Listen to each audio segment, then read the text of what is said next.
고린도전서 1장 1절에서 3절 말씀입니다. 예수 안에서 거룩한 모임이라는 제목으로 오늘 본문의 말씀을 함께 상고해 보았으면 합니다. 제가 부교육자로서 사역할 때입니다. 전도사로 사역할 때입니다. 교회에서 이제 권사님들이나 집사님들이 이렇게 전도를 하잖아요. 성도를 전도를 하면 새신자를 이렇게 모시고 오잖아요. 모시고 오면은요, 정착이 되지 않는 일들이 가끔씩 있어요. 그러니까 많이 정착이 안 되죠. 많은 사람이 왔다가 그냥 가는 그런 일들이 많습니다. 특히나 뭐 교회에서 하는 행사 중에 초청 전도 잔치나 뭐 이런 거 있잖아요. 새가족 잔치 뭐 이렇게 하면서 뭐 대거 사람들을 이제 불러서 뭐 선물도 주기도 하고 뭐 특별한 교회에서 행사 형태로 이렇게 꾸며 나가는 일들이 있습니다. 그럴 때는 많은 사람들이 왔다가 거의 다 빠져나가요. 믿으려고 오는 것보다도 그냥 교회 행사한다 하니까 구경 오시는 분들이나 선물 받으려고 오시는 분들이 많아요. 그러다 보니까 보통 교회에서 이제 담임 목사님들은 그런 사람들을 자꾸만 방문을 하고 그런 사람들에게 자꾸 관심을 가져줘야 된다라고 말씀을 하시지요. 그리고 대부분 이제 전도하신 분들이 또 가까이 계시고 또 아는 분들이니까 어떻게 해야 돼요? 케어를 하시는 부분들이 많잖아요. 그죠? 그런데 제가 이야기 중에 이런 이야기를 들었어요. 그러니까 새신자를 데리고 오면은 그것으로 성도의 역할은 끝이다. 교회에서 그 이후의 일들을 책임을 져줘야 된다. 라고 이야기 하시더라고요. 제가 그 이야기를 듣고 좀 많이 혼란스러웠어요.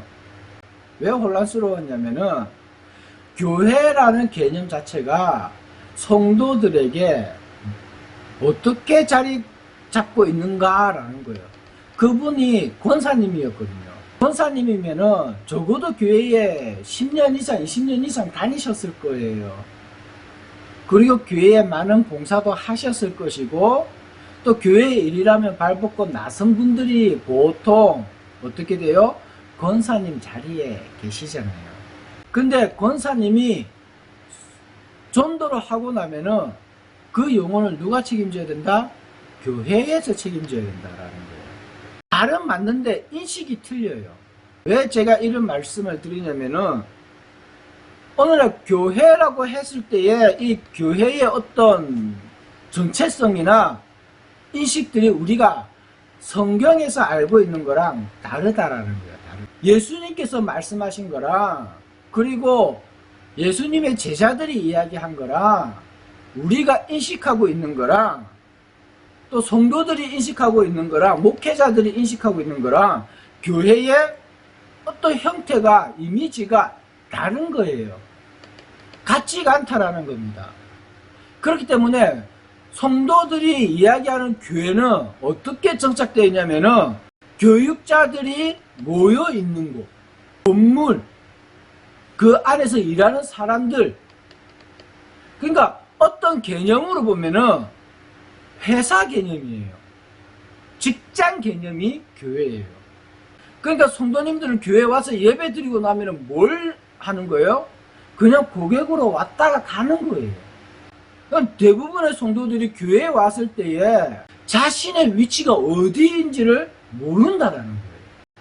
예수님께서 베드로 고백 위에 교회를 세운다라고 이야기하셨어요. 베드로가 어떻게 이야기했습니까? 예수님이 제자들에게 이런 질문합니다. 사람들이 나를 무엇이라 하느냐? 이야기하느냐? 나에 대해서 뭐라고 이야기하느냐? 라고 질문하니까 제자들이 어떻게 이야기합니까? 때로는 선지자요, 때로는 엘리야요. 이렇게 저렇게 많은 이야기를 하는데 베드로가 거기서 고백합니다. 주는 그리스도시요 살아계신 하나님의 아들입니다. 라고 고백합니다. 그 고백 위에 예수님께서 뭐라고 이야기하냐면은 베드로의 고백, 그 고백 위에 내가 교회를 세우리라 라고 했잖아요. 그 고백이 반석이 되겠다라고 말씀하신단 말이에요. 그러니까 주는 그리스도시요 살아계신 하나님의 아들입니다라고 고백하는 그 고백하는 사람들이 뭐가 그 고백 위에 교회가 세워진다는 거예요. 그게 반석이에요. 기초라는 거예요. 그러면 교회는 그런 고백을 하는 사람들이 모여야 되는 거거든요. 우리가 교회에서 세례를 받잖아요. 자, 세례 받는 이유가 뭐예요? 교회 나가면 6개월 되니까 학습 주고, 중고등부 학생들은 나이가 되면 학습 받고, 1년 되면 세례 받고, 중고등부 학생들도 학습 받고 나면은 그 6개월 뒤인가 세례를 받죠? 때가 되면, 나이가 되면 받는 것이 세례가 되었다라는 거예요. 그런데 세례는 어떻게 해요? 주를 그리스도라고 고백하는 사람들에게 주는 거예요.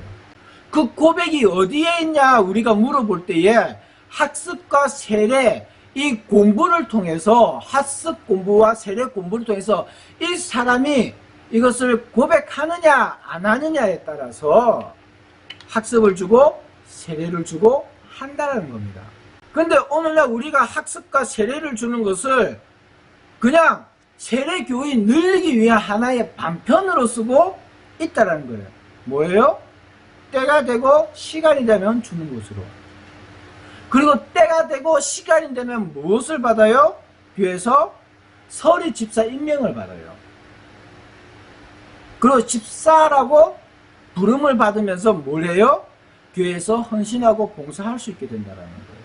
여러분이 세례를 받았다라고 이야기할 때에 그 세례는 진짜 예수를 그리스도라고 고백하는 가운데서 여러분이 받았습니까? 안 그러면 때가 돼서 받았습니까?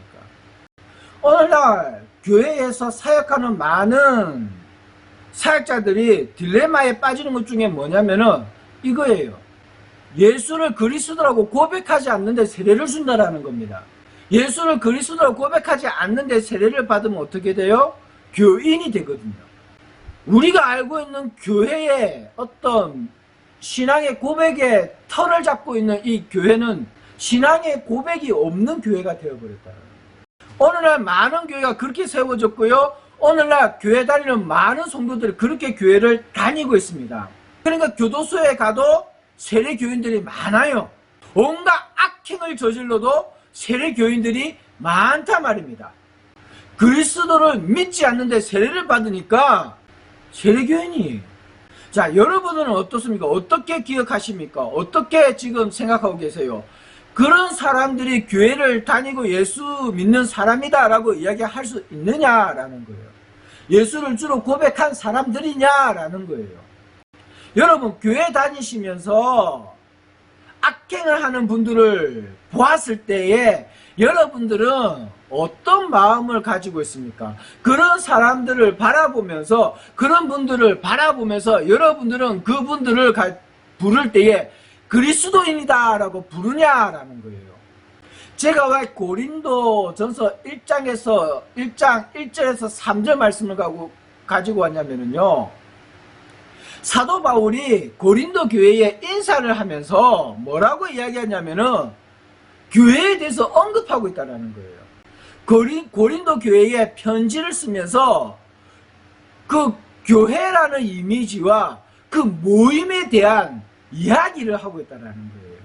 우리가 흔히 알고 있는 베드로의 고백 위에 교회가 세워진다라고 이야기하고 있지만은 그 베드로의 고백 이후에 어떤 성도들이 모이고 어떤 성도들이 자리 잡고 있어야 그게 교회가 되느냐라는 거예요. 제가 설교 때마다 누누이 말씀드리는 것들이 있습니다. 매 순간순간 말씀드리는 것들이 있습니다. 여러분들이 교회 다닌다, 그리스도인이다, 예수를 사랑한다, 하나님을 믿는다, 예수를 믿는다라고 스스로 입술로 고백하는 사람들이라면 어떻게 행동해야 되고 어떤 생각을 해야 되고 어떤 마음을 먹어야 된다, 이런 이야기를 제가 자주 했어요. 설교 때마다 했습니다. 그 이유가 무엇이냐면요, 우리는 교회를 다니고 성도라고 이야기를 하고 스스로 성도라고 또는 성도라고 부름을 받는데도 불구하고 우리가 예수를 주라 고백하지 않는 사람들도 있지만은 교회를 그냥 사업체처럼, 직장처럼, 직업처럼 이렇게 생각하고 있다는 거예요. 그러니까 성도가 해야 할 일과 교회가 해야 할 일이 나뉘어져 있다라고 이야기한다는 거예요. 그러면 교회는 무엇이고 성도는 무엇입니까? 이것을 분리하여서 생각한다는 것 자체가 되게 잘못 배운 거거든요. 성도와 교회는 분리가 되지를 않습니다. 그런데 이것을 분리하고 생각한다는 거예요. 집사도, 장로도, 권사도 분리해서 생각한다는 거예요. 왜 그런지, 어느 날 교회가 왜 무엇을 잘못했는지, 그리고 많은 목회자들이 무엇을 잘못 가르쳤기 때문에 이렇게 분리되어 있냐는 거죠. 교회와 성도가 왜 분리되어 있느냐는 거죠. 오늘 하나님의 말씀 통해서 우리가 좀 이런 인식을 좀 깨고 바른 교회에 대한 생각들을 좀 가지고 성도가 무엇인지 교회가 무엇인지를 좀 다시 한번 생각하고 가야 되겠다라는 겁니다. 고린도전서 1장 1절을 보면 이렇게 기록하고 있습니다.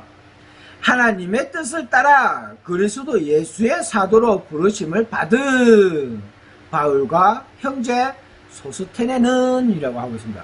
무엇이냐면요, 지금 사도 바울이 자기가 누구인지를 소개하고 있다는 거예요. 고린도 교회에서 바울이 누군지 모르는 게 아니에요. 알고 있어요. 편지를 통해서 다시 한번 나 사도 바울이 누구인가를 먼저 이야기를 한다는 거예요. 뭐라고 이야기하고 있어요? 하나님의 뜻을 따라 부르심을 받았다라고 이야기하고 있어요. 하나님의 뜻을 따라. 이 하나님의 뜻 할 때 이 뜻에는 헬라어로는 딜레마라는 뜻입니다. 우리가 흔히 이야기하죠. 혼돈을 이야기할 때 딜레마라고 이야기하잖아요. 바로 여기서 뜻이라는 단어에서 파생되어진 이야기입니다. 이 딜레마라는 뜻은 무엇을 가지고 있냐면, 딜레마라는 뜻은 결정하다, 그 다음에 의지를 가지다, 이런 의미가 있어요. 근데 이 의지가 어떤 의지냐면 기쁨을 가지고 결정한 의지예요. 마음속에 기쁨으로 가진 의지를 이야기하고 있어요.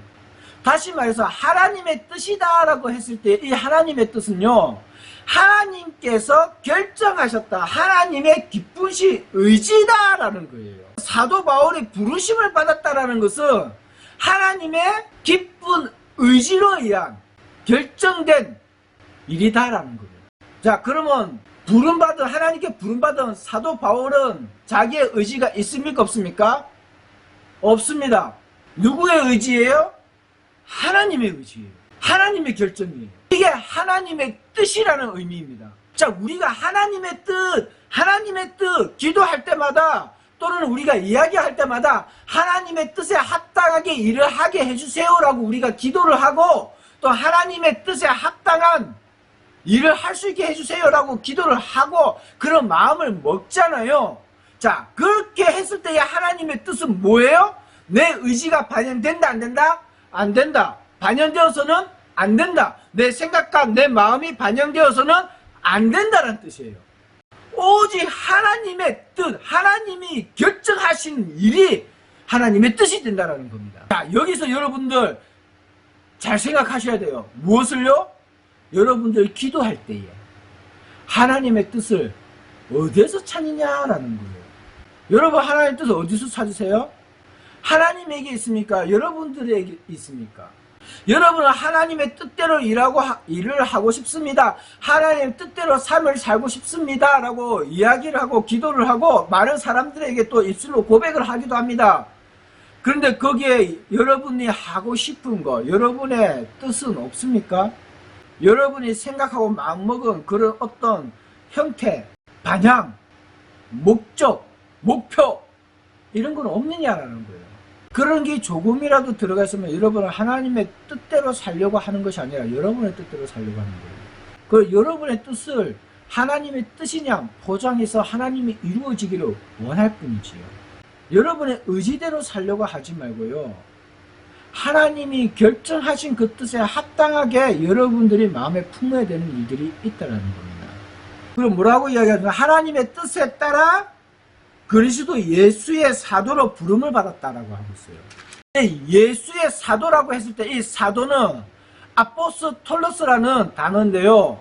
뭐냐면은 보냄을 받은 자, 사자 또는 사절이라고 이야기합니다. 사절이 무엇인 줄 알지요? 우리 옛날에 드라마를 보면은 중국에서 사절단이 온다라고 이야기 하잖아요.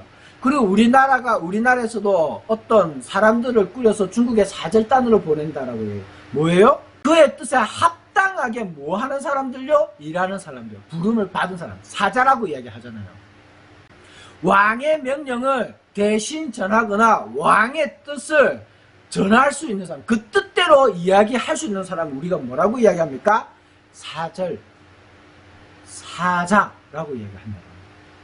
그러니까 예수의 사도라고 했을 때 이 사도는 예수의 뜻에 합당하게 부름을 받은 사람, 그 일대로 할 수 있는, 예수가 원하는 일을, 예수가 뜻하는 일을 뭐 할 수 있는 사람? 그대로 입술로 이야기하고 그 뜻을 전달해 줄 수 있는 사람, 이게 바로 사도라는 거예요. 오늘날 우리가 예수를 믿어도 사도가 안 되는 이유가 그래서 그런 겁니다. 왜요? 우리는 예수 그리스도의 말을 그대로 듣지를 못했거든요. 누가 들었어요? 12제자. 예수님을 직접 만나고 예수님에게 직접 하나님의 말씀을 배운 사람들, 그 사람들을 우리가 뭐라고 이야기하면 사도라고 이야기한다는 거예요. 성경에서는. 근데 사도 바울은 예수님에게 직접 말씀을 배웠습니까? 예수님 만났습니까? 예, 만났습니다. 부활하신 예수님을 직접 만났어요. 그래서 사도 바울이 자기를 소개할 때 만삭되지 않는 좀 덜 된 사도, 이렇게 이야기하는 이유가 그래서 그런 거예요. 12제자들처럼 온전하게 예수님을 만나서 이야기하고 만나서 그분에게 배운 게 아니라 부활하신 예수님을 만나서 그 부활하신 예수님을 통해서 자기가 무엇을 깨달았어요? 하나님의 진리를 깨달았기 때문에. 그럼에도 불구하고 나는 예수를 만났다라는 거예요. 만났다. 직접 만났다. 직접 만났다. 그래서 사도라고 이야기한다라는 겁니다. 우리가 그것을 성경을 통해서 인정하기 때문에 사도 바울이라고 우리가 이야기합니다. 그러니 사도 바울은 무엇을 할 수 있는 사람입니까? 예수님께서 무엇을 원하고 계시는지 그 예수님의 뜻을 우리에게 분명하게 이야기해 줄 수 있는 사람이다라는 거예요. 그렇기 때문에 우리가 사도라고 인정을 하는 겁니다. 그 다음 부르심을 받았다라고 했을 때 이게 부르다라는 의미는 뭐냐면요, 클레토스라는 단어인데 이거는 초대되었다라는 의미가 있습니다. 또는 지정되었다. 사도로서 부름을 받았다라는 것은 예수님께서 직접 뭐요? 지명한 사람입니다. 부르심을 받았다라는 것은 지명되었다라는 거예요. 아무나가 아니라 예수께서, 하나님께서 직접 지명하고 직접 초대하고 직접 뭐한 사람? 선택된 사람. 명부에 있을까요? 없을까요? 명부 있습니다. 우리가 어떤 모임에 가서 초대장이 있는 모임에는요, 그 모임에 올 수 있는 사람의 명부가 다 있어요.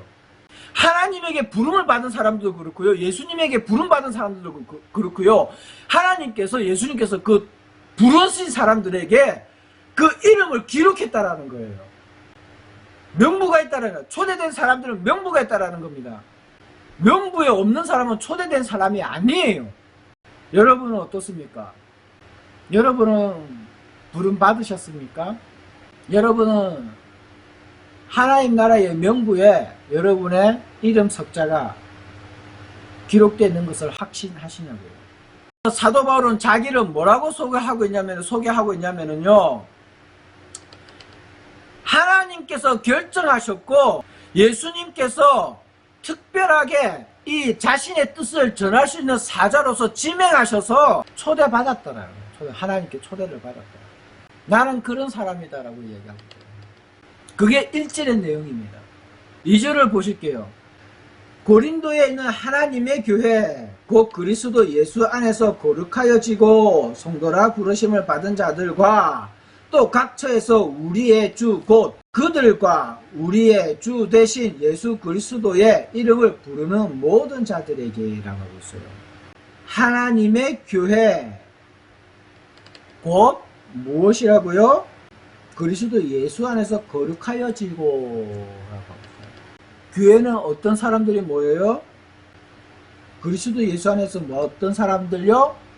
거룩한 사람들. 그리고 뭐라고 부름을 받았다? 성도라 부름을 받은 자들. 그 자들이 모여 있어야 뭐다? 교회다라는 거예요. 고린도전서에서 이야기하는 하나님의 교회는 우리가 이단으로 말하는 하나님의 교회 아닙니다. 사도 바울이 무엇이라고 이야기하고 있습니까? 하나님의 교회라고 하고 있습니다. 자, 그런데 교회를 무엇이라고 이야기하냐면요, 헬라어로는 에클레시아라고 이야기하고 있습니다. 뭐다? 회합, 집회, 회중 또는 불러냄을 받은 사람들을 이야기하고 있어요. 자, 그렇다면 하나님의 교회라고 했습니다. 하나님의 회합, 하나님의 집회, 하나님의 회중, 하나님이 불러낸 사람, 이런 뜻이라는 거예요. 왜 예수님께서 베드로의 고백 위에 교회를 세우겠다라고 말씀하시는지 여러분 이해하셔야 됩니다. 여기서 이해하셔야 돼요. 베드로의 고백이 없이는 무엇이 안 돼요? 하나님께서 불러낸 모임이 안 된다는 거예요. 하나님이 모이게 하신 그 집회가 안 되는 거고요. 회중이 안 되는 거예요. 여러분이 교회에 왔다라는 것은 여러분은 하나님으로부터 부름을 받았다라는 것이고 보냄을 받았다라는 것이고 뿐만 아니라 여러분들은 예수를 주라 고백하고 예수를 하나님의 아들이라 고백한 그 고백 가운데에 하나님께서 모이게 하셨다는 거예요. 여러분 스스로가 예수를 주라 고백하지 못한다면 여러분은 교회가 될 수가 없는 거예요. 교회는요, 건물이 아니에요. 직장이 아니에요. 직업이 아니에요. 예수를 주라 고백한 사람들의 모임이 교회인 거예요. 그러니 교회는 내가 되어야 되고 여러분이 되어야 되는 거예요. 내가 예수를 고백해야 교회가 되는 거고 여러분들이 예수를 고백해야 교회가 되는 거예요. 이 고백 없이는 교회가 될 수가 없어요. 이게 첫 번째예요. 첫 번째. 다시 말해 예수를 주라 고백했다라면 여러분 예수를 영접한 사람이라는 거예요. 예수를 영접했기 때문에 교회라고 불러지는 거고 예수를 영접했기 때문에 세례를 받는 거예요. 세례를 왜 받아야 되는 줄 아세요? 여러분이 예수를 주라 고백함으로 말미암아 부름을 받은 성도가 되었기 때문에 세례를 받는 거예요. 그 증거로 세례를 받는 거예요. 예수를 주라 고백했다. 나는 예수를 주라고 고백했기 때문에 세례를 통해서 많은 성도들에게 그 고백의 내용으로 세례를 받는 거라고요. 이거는 하나님 안에서 예수님 안에서 인정받는 거예요. 믿음의 사람이라고 예수를 영접한 사람이라고 인정받는 거라고요. 많은 성도 여러분, 교회 다니는 많은 성도 여러분, 여러분 세례 받으셨습니까? 여러분 무엇으로 세례 받으셨어요? 여러분 스스로 여러분의 마음과 생각을 한번 좀 돌아보세요. 제발. 교회에서 이것을 만발하는 것도 문제고요. 세례교회를 늘리기 위해서 세례를 만발했다는 것 자체가 너무도 큰 문제가 되었다는 거예요. 오늘날 교회가 너무 잘못하고 있는 거예요. 세례교회 늘리면 안 돼요. 고백도 없이 왜 세례를 줘요? 예수도 모르는데 예수를 만나지를 못했는데 왜 세례를 줍니까? 그게 성경적이냐는 거예요. 성경적. 아니요. 성경적이지 않습니다. 오늘 많은 교회가 반성해야 되고 오늘날 교회의 많은 지도자들이 반성해야 될 부분이 이거예요. 가장 기본적인 거. 이것부터 점검을 못했다라는 겁니다. 오늘날 많은 목회자들도 예수를 주라 고백하지 않는 목회자들이 서 있다라는 거예요. 점검이 안 됐어요. 하나님의 일을 하면서 점검이 안 되어 있단 말입니다. 성도라고 부르받으면서 교회에 나오면서 자기의 신앙 자체가 점검이 안 됐고 자기의 믿음 자체가 점검이 안 되었다라는 거예요. 그러면서 자기는 성도라고 이야기하고 자기는 그리스도인이라고 이야기한다라는 거예요. 세례교인이라고 이야기하고 세례받았다라고 이야기하고 고백 없이 교회 안에서 봉사를 하고 고백 없이 교회 안에서 뭐를 한다고 이런 모임 저런 모임 그러니까 어떻게 돼요? 다른 생각이 들어갈 수밖에 없어요. 예수를 주로 고백하지 않았으면요 그 안에 누가 자리 잡고 있겠습니까? 예수님이 자리 잡고 있겠습니까? 하나님이 자리 잡고 있겠습니까? 누가 자리 잡고 있겠어요? 예수를 주로 고백 못했는데 그 안에 자리 잡고 있고 그 안에서 집 짓고 있는 거는 누구입니까? 예수님이에요? 아니에요. 사단이에요. 그러면은 우리가 누구의 이름으로 봉사를 하고 일을 하는 거예요? 예수를 주로 고백하지 못한 상태에서 교회에서 헌신하고 봉사를 하면은요 누구의 일이 됩니까? 그 사람 안에 들어가 있는 그 존재의 일이 되는 거예요. 근본 자체가 그렇잖아요. 논리적으로.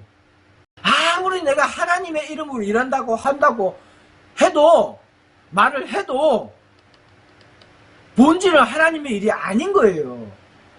그러니까 예수를 주로 고백하지 못한 목회자들이 있는 교회는 뭐예요? 그 모임은 뭐예요? 교회의 모임이에요. 진짜 우리가 이야기하는 교회 모임이에요? 아니에요. 교회 아니에요. 오늘날 교회라고 이야기하면서 너무나도 심각한 이야기들이 퍼지고 있다라는 거예요. 교회의 이름으로, 하나님의 이름으로, 그리스도의 이름으로 온갖 악행이랑 악행 다 저지르면서 자기는 교회인이다, 장로다, 목사다 이런 이야기하고 돌아다닌다는 거예요. 그러니 여러분들이 신앙이 있으면 분별을 하셔야 되는 거예요. 여러분이 진짜 그리스도인이라는 분별이 되어야 되는 거예요. 그거 분별하지 못하고 여러분이 신앙생활 한다는 것 자체가 웃긴 거예요. 왜 분별을 못하는 줄 아세요? 예수를 주라 고백하지 못했기 때문에 분별이 안 되는 거예요. 왜 이단에 빠지냐고요? 예수를 주라 고백 못했으니까요. 이단으로 빠지지요. 남이 이랬다 저랬다 이야기하지 마시고요. 자기 스스로부터 돌아보세요. 스스로. 여러분 스스로 자신은 어떤지 한번 돌아보세요. 여러분은 그리스도를 주라 고백한 그 가운데에 성도로 부름을 받았습니까? 아니면은 무엇으로 이 자리에 앉아있습니까? 하나님의 뜻의 부름을 받았습니까? 여러분 뜻으로 앉아있습니까? 그게 분별되어지지 않으면은요 우리는 믿음의 사람으로 살 수가 없습니다. 그 다음에 거룩하여지고라고 하고 있습니다. 이 거룩하다라는 말은 하게아조라는 말인데 깨끗하다, 정결하다, 성별되었다라는 거예요. 성별되었다라는 말은 뭐예요? 분별됐다, 구분되었다 이 말이에요. 구분되었다. 하나님의 계획은 뭐다? 거룩한 사람들, 거룩한 사람들의 모임이라는 거예요. 그럼 뭐예요? 분별된 사람들의 모임이다. 깨끗한 사람들의 모임이다. 이 깨끗하다는 건 죄가 없음을 이야기하는 거예요. 죄 없음을 이야기하는 거예요. 성결하다라는 깨끗하다. 그 다음에 뭐예요? 성도라 부름을 받았다. 성도라 부름을 받았다. 성도라 말은 하기오스라는 말인데 어떤 뜻이냐면 신성한, 순결한, 결백한 뭐예요? 죄 없음을 이야기하는 거예요. 성도라고 이야기하면 죄 없음을 이야기하고 있다는 거예요. 하나님 앞에서 신성하고 순결하고 결백하다라는 거예요. 여러분이 성도라고 했을 때 죄가 없어야 돼 성도가 되는 거예요. 제가 청년 때의 일입니다. 친구랑 이야기를 하는데 그 친구가 이런 이야기를 하더라고요. 사람은 죄를 지을 수밖에 없는 존재다라고 이야기하더라고요. 말은 맞는데 의미는 틀립니다. 그 말의 뜻은 사람은 죄를 지을 수밖에 없는 존재다라는 거잖아요. 그죠? 말은 맞아요. 죄를 지을 수밖에 없는 존재예요. 근데 그 의미는 뭐예요? 죄를 지어도 크게 상관하지 않는다라는 겁니다. 그러니 죄책감을 느끼지 않으려고 하는 소리예요. 제가 거기에다가 뭐라고 이야기하는 줄 아세요? 왜 성경에 그렇게 기록되어 있지 않은데? 죄 안 지으면 되지. 왜 죄를 짓고서는 죄를 질 수밖에 없는 존재라고 이야기하냐? 죄 안 지으면 될 거 아니야. 그러니까 그 친구가 하는 소리가 뭔지 아세요? 나하고 말이 안 통한대요. 말이 안 통하죠. 죄를 짓기 위해서 핑계를 가지고 있는 사람이라 성경대로 죄를 안 지을 수 있다라고 이야기하는 사람이랑 어떻게 말이 같을 수가 있습니까? 여러분이 성도라고 부름을 받은 이유가 뭔지 아세요? 죄를 안 지을 수 있기 때문에 성도라고 부름을 받은 거예요. 예수님이 어떤 분이세요? 예수님이 죄 짓고 십자가에 못 박혀 돌아가셨습니까? 안 그러면 죄 없이 십자가에 못 박혀 돌아가셨습니까? 첫 번째, 이거 먼저 생각하셔야 되고요. 두 번째, 그렇다면 예수님이 왜 십자가에 못 박혀 돌아가셨어요? 누구 때문이죠? 누구의 죄 때문이죠? 그게 두 번째로 우리가 생각해야 될 거고요. 세 번째는요. 그렇다면 우리는 어떤 존재인가? 계속 나는 죄를 가지고 있는 존재냐? 죄에서 용서를 받아서 그 죄가 사라진 존재냐? 이거예요. 이게 세 번째로 우리가 생각해야 할 부분이라는 거예요. 왠지 아세요? 여러분이 죄를 가지고 있는 존재라면 죄를 질 수밖에 없어요. 왜? 죄는 죄를 낳기 때문에요. 죄는 죄를 본성하게 합니다. 더 많은 죄를 짓게 합니다. 근데 예수 그리스도의 은혜로 말미암아 내 죄가 사함받은 사람들은 어떻게 해요? 죄가 없어요. 그러니까 죄 안 지으려고 노력하면 죄 안 지을 수 있다는 겁니다. 무슨 뜻인지 안 지겠어요? 그게 성도예요. 여러분 스스로가 성도라고 이야기한다면 죄 안 지을 수 있는 사람이고, 여러분이 스스로가 성도가 아니다고 이야기한다면 여러분 죄 지을 수밖에 없는 사람이에요. 우리는 어떤 존재예요? 여러분이 그리스도를 주로 고백했으면 예수님은 내 죄 때문에 십자가에 못 박혀 돌아가셨고 내 죄를 사하여 주셨다라고 여러분은 믿기 때문에 그런 고백을 할 수가 있다는 거예요. 그렇다면 죄 없잖아요. 예수님께서 내 죄를 대신해서 돌아가셨기 때문에 나는 그 죄를 어떻게 돼요? 사함 받은 거잖아요. 그럼 깨끗해졌잖아요. 죄가 없잖아요. 그러면 더 이상 죄 안 지으면 되잖아요. 근데 왜 사람은 죄를 질 수밖에 없는 존재라고 그렇게 확신하고 살아가시죠? 성경에는 그렇게 안 가르치는데 그건 죄를 짓기 위해서 핑계 대는 거잖아요. 죄를 지어도 구원받을 수 있다는 핑계 대는 거잖아요. 내 뜻대로 살고 내 욕심대로 살고 내가 원하는 대로 하면서 살고 내가 바라는 대로 하면서 살면서 죄 아니다. 그래도 구원받는다. 사람이니까 어쩔 수 없는 존재이지 않느냐. 이거잖아요. 성경에 어떻게 그렇게 기록되어 있습니까? 어느 부분에요? 암만 읽어도 암만 찾아봐도 죄짓고 하나님의 백성이라 부름을 받은 사람이 없는데, 죄지어도 천국에 갈 수 있다는 말씀이 없는데 어디서 여러분은 그런 확신을 가지고 죄를 지어도 된다라고 이야기하시냐고요. 죄를 지을 수밖에 없는 존재니까 괜찮다라고 이야기하시냐라는 거예요. 죄 안 지으면 되잖아요. 죄 짓지 마세요. 어렵습니까? 어렵죠. 당연히 어렵죠. 그럼 하나님 나라 가는 게 쉬울 줄 알았습니까? 여러분 입술로 주는 그리스도시요 살아계신 하나님의 아들입니다 하면 다 천국 가는 줄 아세요? 다 하나님 나라 가는 줄 아세요? 여러분 마음속에 예수 그리스도가 없는데 누가 그렇게 가르쳤어요? 세례받으면 다 구원받은 백성입니까? 누가 그렇게 가르쳤어요? 고백 없이 세례받고서는 구원받았다라고요? 누가 그렇게 가르쳤어요? 어디에 그런 기록이 있습니까? 여러분이 예수를 만나지 않았으면 여러분 지옥 갑니다. 구원 못 받아요. 여러분 스스로 예수를 만나야 구원받는 거예요. 제가 저번에도 히브리서 말씀 드렸잖아요. 하나님을 알고 은혜를 누렸다가 배반한 사람은 다시는 구원 못 받는다. 용서를 못 받는다. 예수를 주로 고백하고 하나님의 은혜를 누리면서 살다가도 그 마음에서 예수가 떠나가고 그가 예수를 버리는 순간 다시는 예수를 영접할 수 없는 죄의 가운데 빠진다는 겁니다. 여러분 어떻게든 하나님의 은혜로 살고 싶으면 어떻게든 예수님 붙들고 예수님 살려주세요 해야 되고, 나는 예수님이 필요합니다라고 붙들어야 돼요. 붙들어야 돼. 그래야 어떻게든 살아가지. 은혜 안에 은혜를 누리지. 그런 기도 없이, 그런 노력 없이 여러분 예수님 못 만납니다. 아무나 만날 수 있는 줄 아세요? 하나님의 뜻에서 하나님이 결정을 하셔야 우리가 예수를 만날 수가 있어요. 사도 바울은 그렇게 부름을 받았다고 이야기하고 있고요. 성도는 그렇게 부름을 받는다라고 이야기하고 있습니다. 부르심을 받다라는 말이 뭐예요? 초대되었다라고 이야기하고 있잖아요. 초대되었다. 지정되었다. 성도로 부르심을 받은 자들에게 사도 바울이 이야기하고요. 성도라고 부름을 받았다라고 이야기하고요. 부르심을 받은 자. 신성하다, 순결하다, 너는 결백하다라고 하나님께서 불렀다라는 거예요. 이 말씀대로라면은요. 하나님 그렇게 지정을 하셨다라는 거예요. 선택을 하셨다라는 거예요. 여러분 착각하지 마세요. 아무나 구원받는 거 아닙니다. 아무나 하나님께 부름받은 게 아니라고요. 교회 다닌다고 다 부름받은 줄 아세요? 세례 받았다고 다 부름받은 줄 아세요? 목회자라고 다 부름받은 줄 아세요?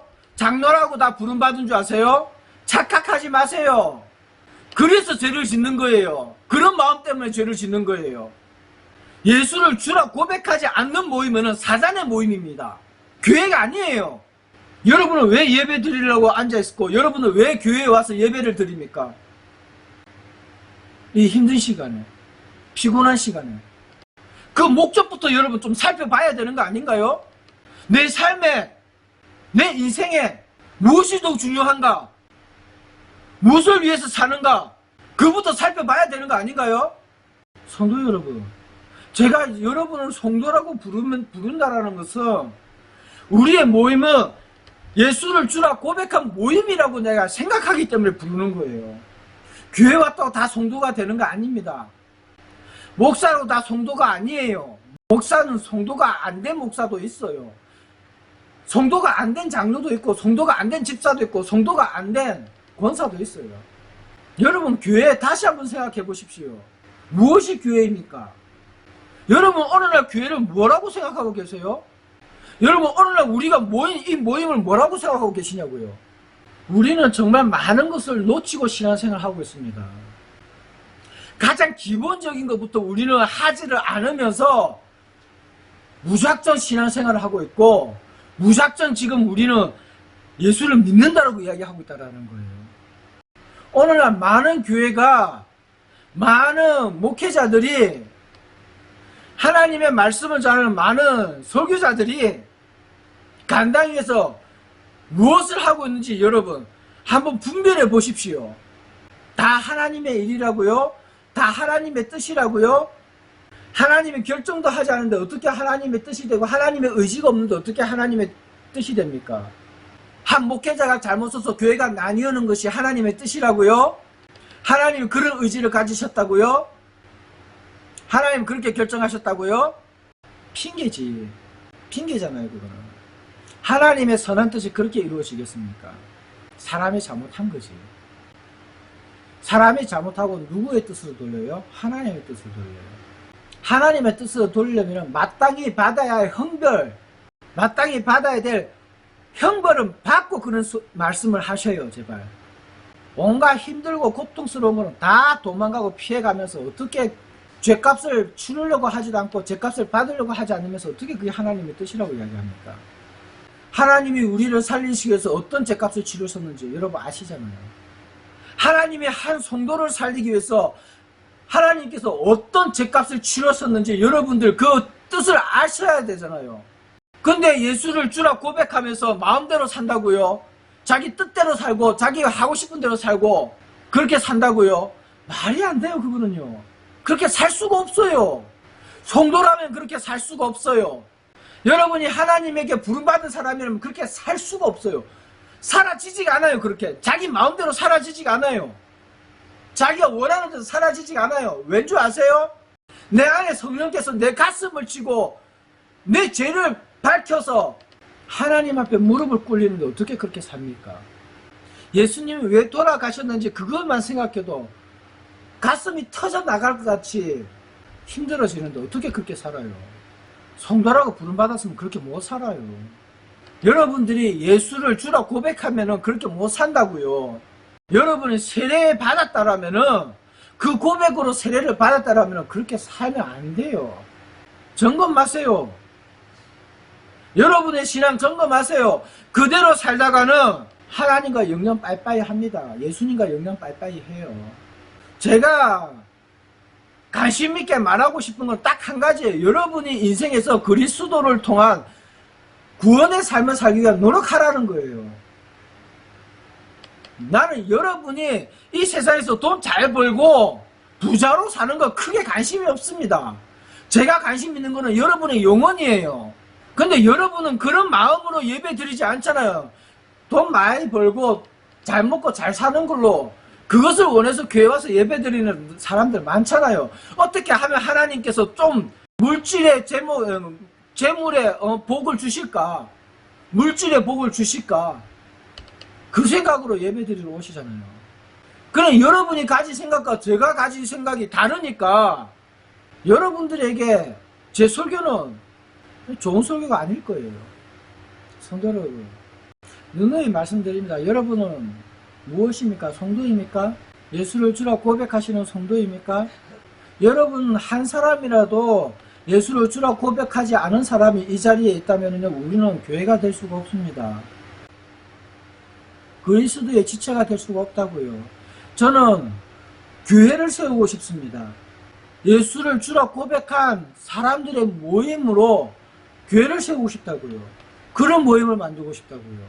그러니 부탁드립니다. 제발 부탁드립니다. 예수 영접하시고 예수님 만나세요. 예수님 만나기 위해서 힘을 다하여 만나기 위해 노력하십시오. 그냥 만나지는 거 아닙니다. 노력 없이는 되는 게 없어요. 우리가 죄인이잖아요. 예수님을 영접하지 못했다면 우리는 죄인이잖아요. 그 죄값을 치러야 예수님 만날 수 있어요. 치르세요. 죄값 좀 치르세요.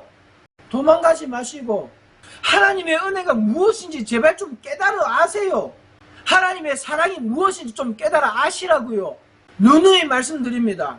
하나님의 사람들이 죄 지으면 안 되잖아요. 성도라 부름받은 사람들이 죄인으로서 계속 살 수는 없잖아요. 우리는 교회인데 교회가 제 가운데 세워지는 것이 아니잖아요. 순결한 성도들이 모여야 교회가 되는 거잖아요. 그렇게 부름을 받아야 되잖아요. 성도 여러분, 그래서 부탁드립니다. 이 시간 이후로 우리는 하나님의 이름으로 부름받은 사람이 되어야 되고요. 하나님의 뜻에서 부름받은 사람들이 되어야 돼요. 그리고 우리는 주를 그리스도라 영접하고 예수를 그리스도라 영접하고 고백해야 돼요. 매 순간을 우리는 제 가운데서 건짐을 받았다라는 생각을 가지셔야 돼요. 그런 내 뜻, 내 마음대로 하는 것이 아니라 하나님의 뜻에 그 결정에 따라 우리가 움직여지는 그런 하나님의 사람이 되어야 된다고요. 그렇지 않으면 우리는 하나님 앞에서 죄인으로 밖에 살 수가 없어요. 그러니 제발 죄 지을 수밖에 없는 존재가 아니라 죄 안 지어도 되는 존재로 사세요. 우리가 예수를 영접하면은요, 죄를 거부할 수 있습니다. 예수를 영접하지 않은 사람들은 죄를 거부 못해요. 그러나 예수를 영접한 사람들은 죄를 거부할 수가 있어요. 여러분들이 예수를 영접했다면 죄를 거부할 수 있다고요. 거부하세요. 철학자 키에르케고르라는 철학자이며 종교자입니다. 그 사람이 자유의지에 대해서, 사람의 자유의지에 대해서 뭐라고 설명했냐면은 이렇게 설명했습니다. 사람에게 주어진 자유의지는 죄를 짓느냐 안 짓느냐 그것을 선택하는 자유의지가 아니라 죄를 짓지 않으려고 하는 자유의지가 있다라는 거예요. 그게 자유의지다. 선택이 아니라 필연적으로 해야 할 것을 하는 것이 자유의지라는 거예요. 여러분, 필연적으로 해야 할 것을 하세요. 예수를 영접하고 주를 그리스도라 고백하여서 여러분 스스로 교회가 되어서 예수의 지체로서의 삶을 살아가는 믿음의 사람으로 세워지시고 그렇게 살아가시는 믿음의 성도님들이 되어지시기를 주님의 이름으로 축원드립니다.